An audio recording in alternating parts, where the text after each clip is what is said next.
Mais on a du mal à comprendre pourquoi est-ce que des scientifiques, des études biaiseraient, c'est-à-dire... C'est ça, c'est le grand sujet. C'est le grand sujet que l'on se pose tous, au fond. Vous connaissez ces conférences Chatham House à Londres.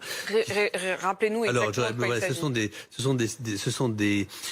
C'est extrêmement intéressant. Ce sont des réunions complètement à huis clos, uniquement avec des experts. Personne ne peut enregistrer, personne ne prend de photos, il n'y a pas de... C'est uniquement entre experts. Top secret. Top secret.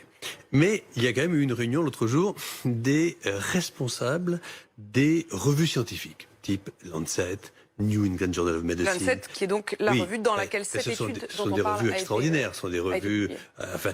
quand c'est écrit dans Lancet, ça veut dire que c'est écrit dans Lancet. Donc c'est pour ça que là, on parle de quelque chose de très important, là, cette discussion. Et ça va finir par fuiter. Le patron du Lancet, Horton, a dit « Maintenant, on va plus pouvoir, au fond, si ça continue,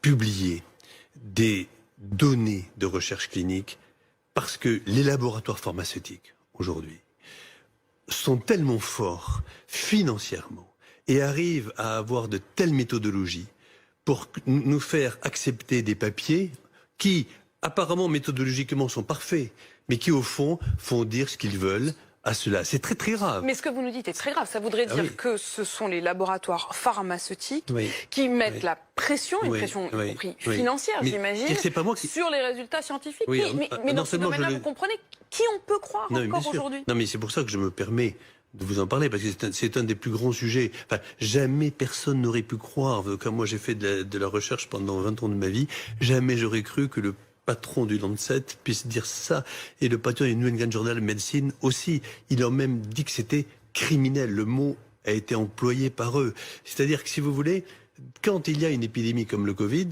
au fond, il y a des gens, nous on voit mortalité, quand on est médecin, ou vous, on voit souffrance, il y a des gens qui voient dollars.